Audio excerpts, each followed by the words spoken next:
So I just have to apologize to you guys right now, right off the bat, for lying to you. I feel horrible.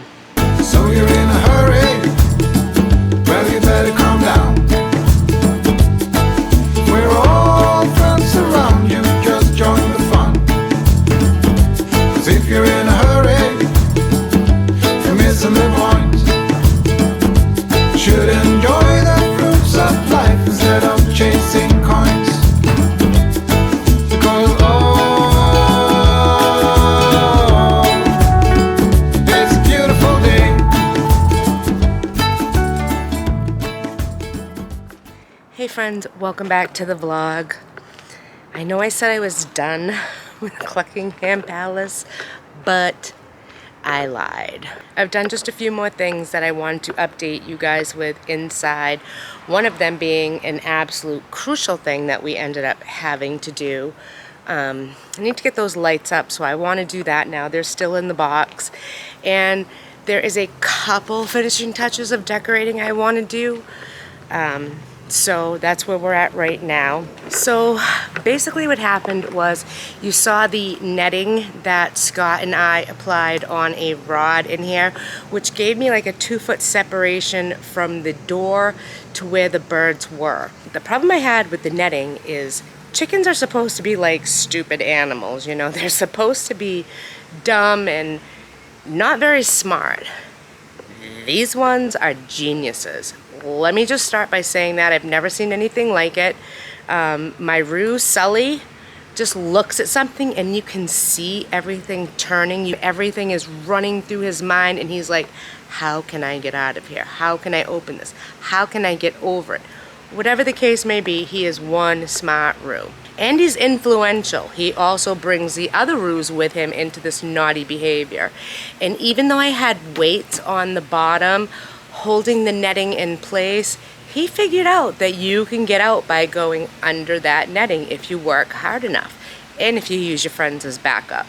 So long story short, that wasn't going to work for me. I needed something that I knew was absolutely secure in this coop, where I was confident that if I open this door, these chickens are not getting out, especially since we were leaving on vacation in like 2 days. And I was like, oh my Lord, I cannot leave it like this with my son. He doesn't know what to do. He's gonna do his best, but I am scared these birds are going to get out of this coop. So leave it to my amazing genius husband. He just got right on the computer on his phone and doop. He's like, oh, there's a screen door down at Lowe's. I bought it, let's go pick it up. And I'm just like, what? Now, mind you, this is the wonkiest coop in the entire world. Nothing is square. I've said that a million times. So this door does not look square. It's not square. It's on an angle. There's a gap on the bottom. It's snug to the top. But you know what? It works. And it works good. There's a lock on it. These guys cannot get out. I don't have to worry about it. I no longer have that safety gap when I open the door, but I can see them and I can shut the door behind me, and this is working perfect. So this is what Scott put on Cluckingham Palace for me to make all of these girls secure. Check this out. Nice screen door. We did put a spring on there to have it kind of pull it shut a little bit. It doesn't work that great. As you can see, there's spaces. It's not flush. I don't care. Look at this. Look at the gap down there. It's like tight over here and then it gets bigger there. Guess what again? I don't care. It has a great lock right here on the outside. Like, you're not getting through this. And I absolutely love, love, love, love it. This is what Cluckingham Palace needed. This is safety and keeps my girls safe. You can't leave it overnight open. I mean, it's not predator proof, but it does allow air circulation on these disgustingly hot and humid New England days. Because chickens are not. They get really hot too, and they can overheat and they can actually die. So the more ventilation and airflow that I can give them, the better. I still don't know what I'm going to do to this roof, what I want to put up there. We did buy more insulation, so we'll be able to put this piece in, And those two pieces, well, three pieces, I mean, come on. This is not uniform studs, it's all custom. We have to figure it out as we go. So we have enough to do all of that. But I still have these lights in the box and I want to get them up. So we're going to hang those up today.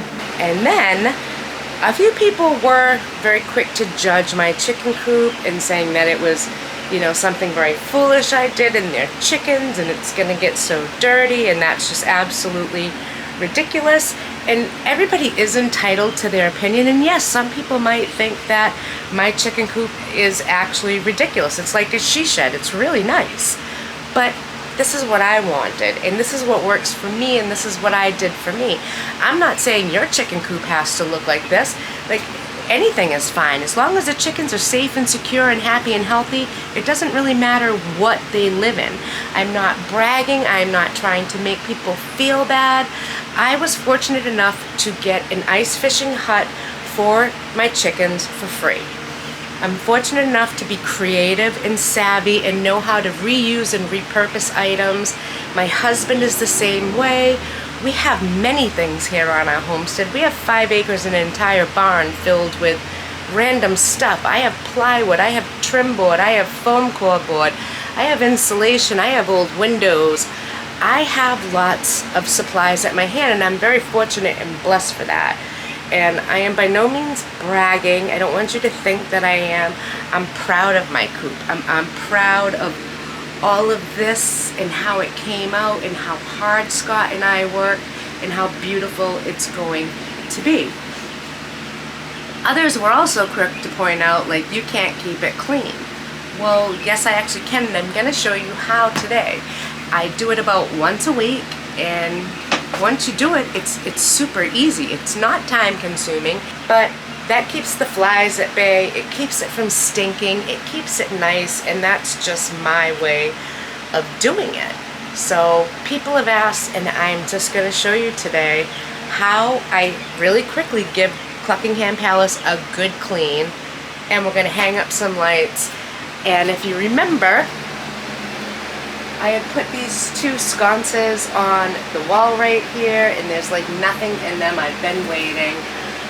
Well, I think I found it at the Dollar Tree, so we're just going to get something in there super cute.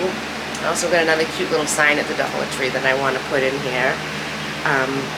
But yeah, we're just going to button up Cluckingham Palace a little bit more and totally clean it. I'm going to show you how easy this is. So none of y'all will think I'm crazy anymore after this. Well, you might still think I'm crazy, but you'll see how easy it is for me to clean my chicken coop, and why I chose to make it this pretty, and how I intend to keep it clean. The first thing I want to make clear is in my chicken coop, I don't use chemicals. I don't like to use bleach. I'm not saying I haven't before, but I have learned not to going forward. I like to use things that are all natural and safe for my chickens to walk on, to consume. Heck, it would be safe, you know, for my grandchild to lick it if it wasn't a chicken coop. You know what I mean? I want a safe product. So for my chicken coops, what I do is I make my own cleaner, and this is basically a half and half mixture of diluted water and then my fermented lemon and vinegar mixture, which I have to tell you is an absolutely incredibly strong cleaner. It's absolutely fabulous. It has a great scent to it, but what I really like is it's non-toxic all the way around and perfect for my chickens. So I just use this to spray things, and one of my biodegradable cotton cloths that I'm always raving about. I love these. When you're done, you literally toss them in your compost pile, and like they come back to another life and another purpose, which is fabulous. But this stuff just cleans so good. Chicken coops get dusty. I don't care what your Aunt Verna says about it. I don't care what you see on Pinterest when you Google all these gorgeous, beautiful coops. Even my pretty little coop, which is nothing compared to some of the ones online, get dusty. Just like this space right here. If you're new here, allow me to introduce myself. My name is Shawn, and I'm a 50-something-year-old wife, mother, and nana. Yes, I'm really a grandmother, and yes, it's fabulous. I live near Cape Cod, Massachusetts with my husband Scott, our 4 cats, and about 20 chickens.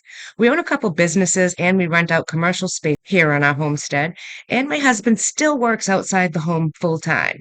You get way better health insurance that way, and I'm sure you can relate. Here on my channel, I share life, real life. We're just average people in an average home living our best lives. I don't have all the answers and I make a lot of mistakes along the way, but don't we all? Isn't that how we learn? I make videos about cooking, decorating, holidays, and basically everyday life and how we live it. I'm extra and I make no apologies for that. I'm also savvy and creative, and those two qualities allow me to make over my home and lifestyle realistically. Let's be friends. I'm domesticated, real, and relatable, with a little bit of crazy and glitter thrown in for good measure. I want to be that new friend that encourages you, shares life hacks, and shows you there's no such thing as perfect. Just embrace the crazy and go with it. It means a lot to me when you spend time with me each week. I consider each and every one of you a friend, and I want you to know I genuinely appreciate you, and I am glad AF you are here.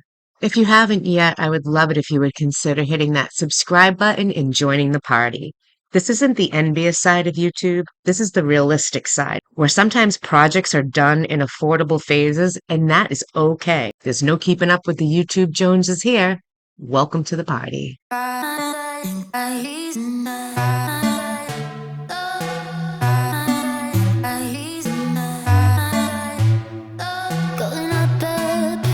Don't look down.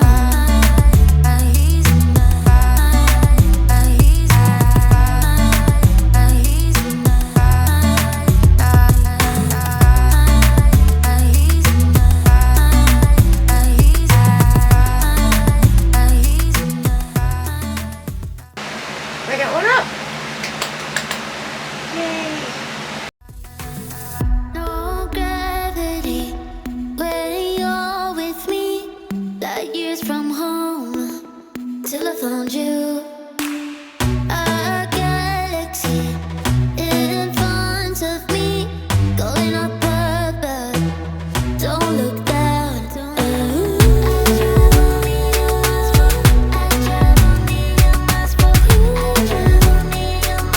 I travel a million miles for you. Going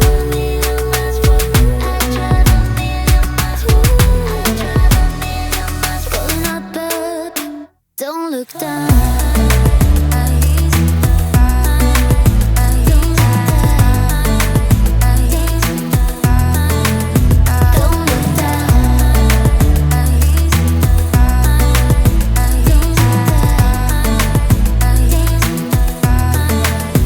Don't look down. No gravity when you're with me.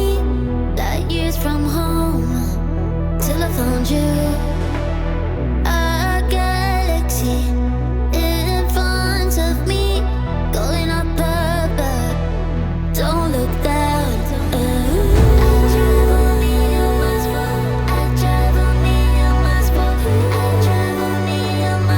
I travel a million miles for you. Going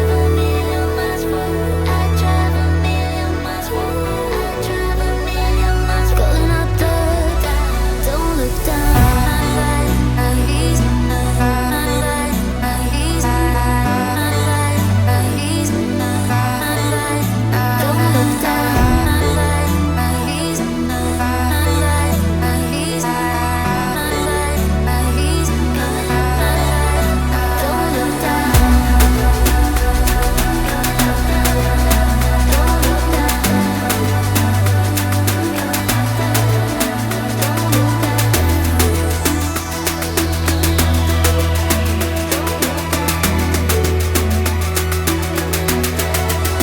Don't look down.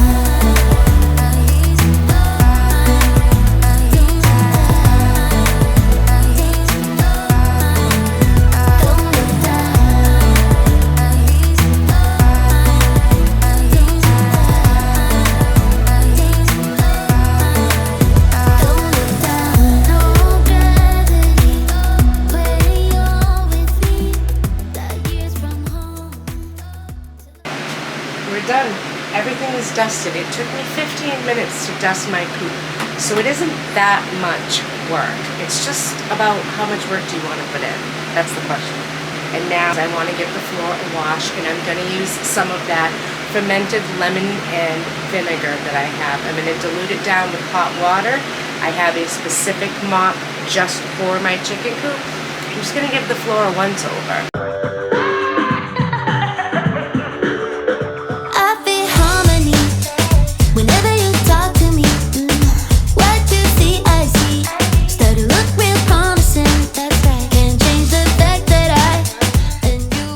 One thing that I did buy for here is a toilet brush from the Dollar Tree because it has some nice, you know, stiff bristles, and it helps me scrub up some of this poo.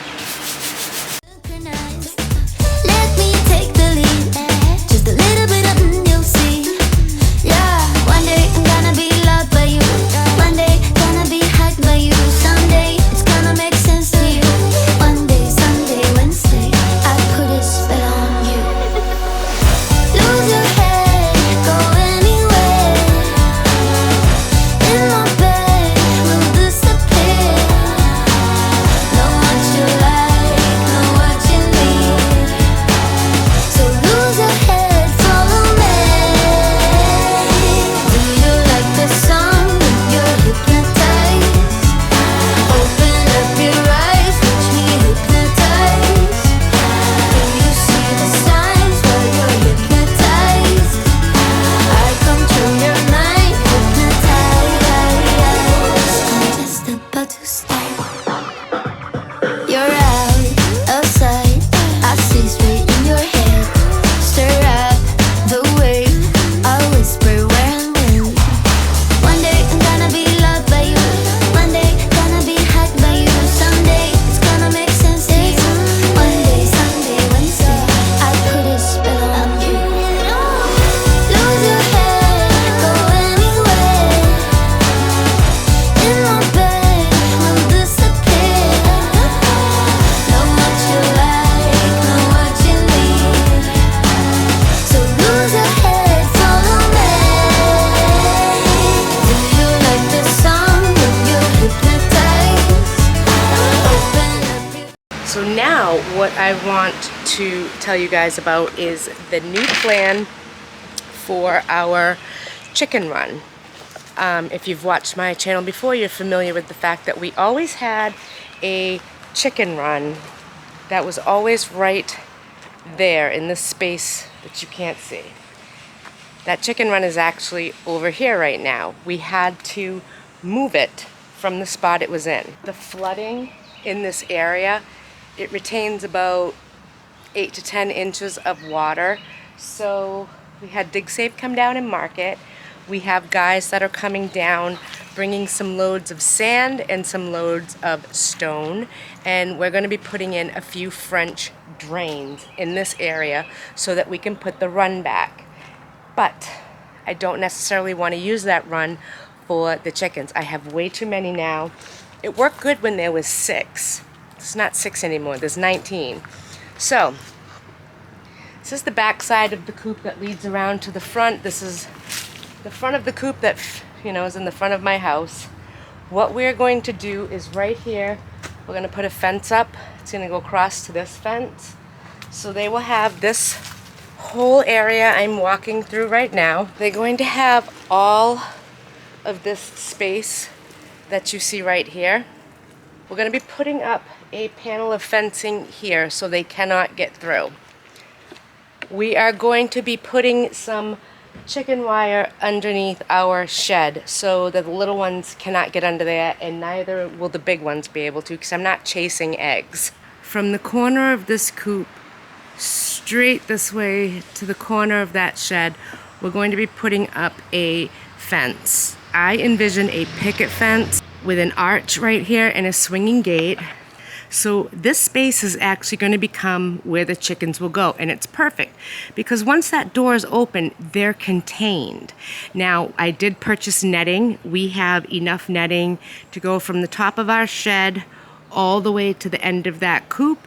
It will attach to the fence, and it will hang over this way somewhat. It won't completely cover the front, so I'm gonna have to figure that out, but there will be netting over these birds because we have trees right here. Good places for hawks to sit. I do feed the crows, and I do have a couple roosters now, so they better beware. Well guys, thanks for putting up with my antics as I once again showed you just a few little tweakings that we did to Cluckingham Palace. The big one being that door. We added just a couple more touches of color in there, and I showed you how easy it actually is to clean my coop. I know some of you people still think I'm crazy. I'm a Portuguese woman. Cleaning does not scare me. I was brought up to clean, and cleaning that coop took no time at all. 15 minutes top, not counting washing the floor, which I like to try to do once every 3 to 4 weeks. I'm not gonna get out there and scrub a dub every week, I'll tell you that. But I do think that it does help if you do it periodically to help keep the smell down. And that fermented lemon and vinegar cleaner, it is so powerful and so strong. It works so good, and I love the fresh scent that it leaves inside. So once again, thank you for joining me as we just did a few more updates to Cluckingham Palace. And please, if you haven't already, I would love for you to consider subscribing to my channel. I share all things homemaking here, and I would love for you to be part of that. Thanks so much, and I'll see you next time. Bye.